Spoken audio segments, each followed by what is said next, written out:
Assalamualaikum warahmatullahi wabarakatuh. Waalaikumsalam warahmatullahi wabarakatuh. Bagaimana anak-anak kabarnya hari ini? Baik, Alhamdulillah, semoga kita selalu dalam lindungan Allah Subhanahu wa taala. Sebelum memulai pembelajaran hari ini, alangkah baiknya kita berdoa terlebih dahulu. Berdoa dimulai. Berdoa selesai. Baik, Ibu akan menanyakan atau memeriksa presensi kehadiran kalian. Kira-kira siapa yang tidak hadir hari ini? banyak Bu. Oh, banyak ya. Baik, Ibu akan mencatat presensi kehadiran kalian. Kira-kira apakah masih ada yang ingat materi minggu lalu? Oh, sudah lupa ya. Materi minggu lalu yaitu membahas tentang hormat kepada orang tua dan guru. Baik, Ibu akan menerangkan materi kita hari ini yaitu tentang akhlak terpuji. Alangkah baiknya jika kita bersyukur. Silahkan buka bukunya. Ya, materinya hari ini yaitu sikap syukur, qanaah, ridha, dan sabar. Sebelum memulai pembelajaran, Ibu akan menjelaskan tentang tujuan pembelajaran kita hari ini, yaitu dengan adanya pembelajaran hari ini, Ibu harap anak didik Ibu mampu memahami pengertian, ciri-ciri, bentuk perilaku, dan hikmah dari sikap syukur, qanaah, ridha, dan sabar. Baik, kira-kira apakah ada yang tahu apa itu syukur, qanaah, ridha, dan sabar? Saya Bu, qanaah artinya merasa cukup, ridha itu artinya menerima. Ya, bagus sekali Humaira. Qanaah itu artinya merasa cukup dan ridha itu artinya menerima. Nah, hari ini kita akan membahas tentang materi tersebut. Sekarang Ibu akan memberikan waktu kalian untuk membaca di buku kalian. Di sana juga terdapat gambar menarik.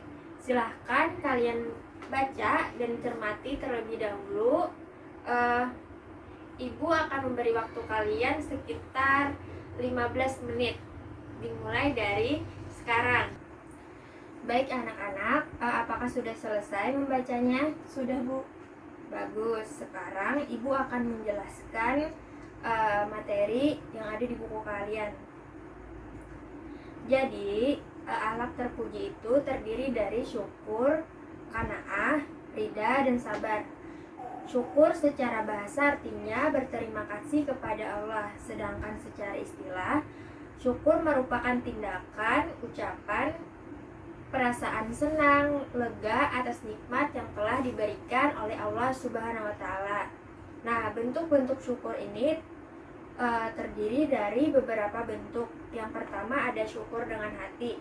Artinya kita mengakui dan menyadari dengan sepenuh hati kita bahwasanya segala nikmat yang diperoleh berasal dari Allah Subhanahu wa taala. Dan tiada seseorang pun selain Allah yang dapat memberikan nikmat tersebut. Kemudian syukur yang kedua yaitu syukur dengan lisan, yaitu mengungkapkan rasa syukur dengan mengucapkan kalimat hamdalah, yaitu alhamdulillahirabbil alamin. Kemudian syukur yang ketiga adalah syukur dengan perbuatan.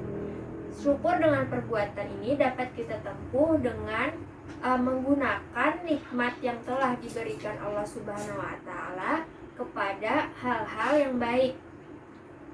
Hikmah dan manfaat bersyukur adalah dapat membawa manfaat bagi diri sendiri dan orang lain. Kemudian yang kedua, ditambah nikmatnya oleh Allah Subhanahu wa taala. Jadi apabila kita bersyukur, maka nikmat itu akan ditambah oleh Allah Subhanahu wa taala. Yang ketiga yaitu membuat bahagia. Kenapa membuat bahagia? Karena Dengan kita bersyukur, hati kita tenang, hati kita lapang, hati kita menerima apapun nikmat yang diberikan oleh Allah, maka akan membuat kita bahagia. Kemudian disukai banyak orang. Kemudian yang kedua yaitu qanaah. Qanaah adalah sebuah sikap rela menerima dan merasa cukup apa yang sudah dimiliki, serta menjauhkan diri dari sifat tidak puas dan merasa kurang.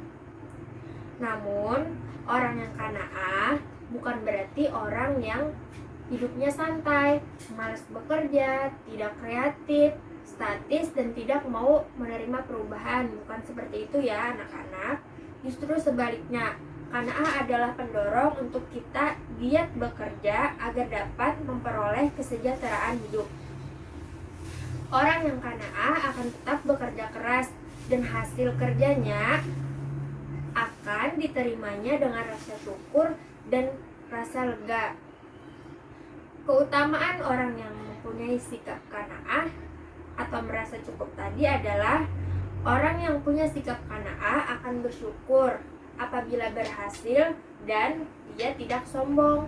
Kemudian yang kedua adalah bersabar apabila gagal dan tidak frustasi. Sebaliknya, dia akan berusaha lagi dan lagi. Kemudian yang ketiga, orang yang mempunyai sifat qanaah akan menyadari harta yang ia miliki untuk sebagai bekal ibadah. Kemudian orang yang sifatnya qanaah akan memiliki hati yang tentram, damai, kemudian merasa cukup, tidak rakus dan tamak, dan berusaha berhemat. Kemudian rida dan sabar. Sabar adalah menerima segala sesuatu yang terjadi dengan senang hati. Sedangkan rida yaitu menyadari segala sesuatu yang terjadi merupakan kehendak dari Allah Subhanahu wa Ta'ala.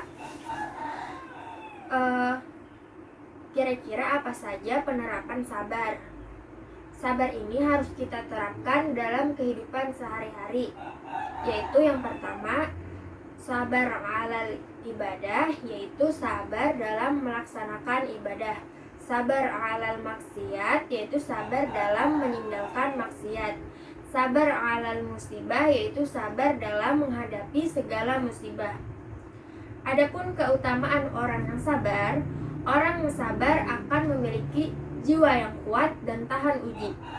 Sabar merupakan sebuah puncak ketenangan jiwa.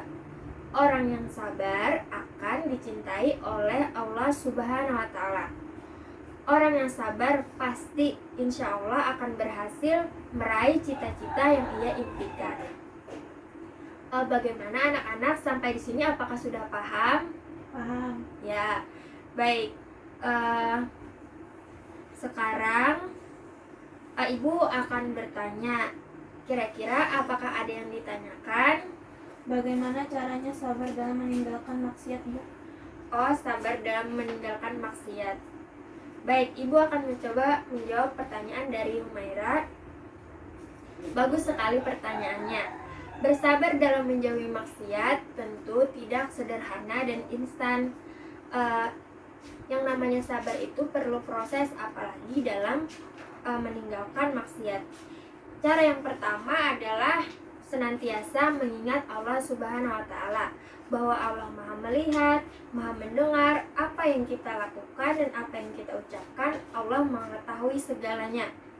Dan maka dari itu, kita harus menghindari apa yang dilarang oleh Allah Subhanahu wa Ta'ala, karena Allah mengetahui segala sesuatu. Kemudian semuanya dilakukan dengan usaha, pelan-pelan dan istiqomah. Insya Allah akan berhasil. Lalu caranya dengan meningkatkan ibadah seperti rajin membaca Quran, menuntut ilmu, sholat, berpuasa, dan yang paling penting adalah niat. Niat kita yang kuat untuk menjauhi atau meninggalkan perbuatan maksiat. atau hal-hal yang tidak disukai Allah Subhanahu wa taala. Kemudian rasa ikhlas dalam menjalaninya, serta tidak lupa selalu berdoa kepada Allah Subhanahu wa taala untuk meminta kemudahan. Kemudian yang terakhir adalah usahakan selalu mengikuti kegiatan-kegiatan yang positif. Baik, sekarang Ibu akan memberikan tugas atau soal. Silahkan dijawab dengan baik dan disiplin. Jika sudah selesai, Ibu akan minta kalian untuk mengumpulkan ke depan nanti. Baik anak-anak, apakah sudah selesai atau belum? Sudah, Bu. Sini.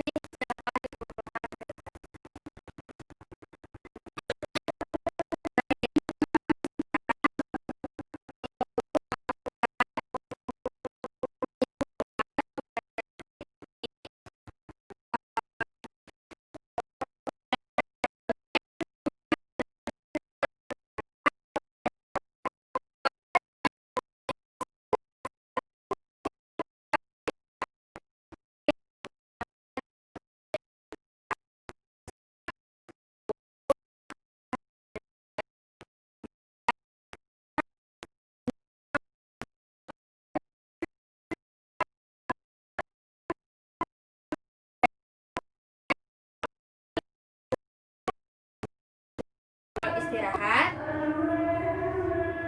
Baik, Ibu ucapkan terima kasih. Salah hilaf mohon maaf. Oh ya, untuk minggu depan Ibu minta kalian mencari materi tentang israf, tabdzir, dan bakhil. Baik, terima kasih anak-anak. Assalamualaikum warahmatullahi wabarakatuh. Waalaikumsalam warahmatullahi wabarakatuh.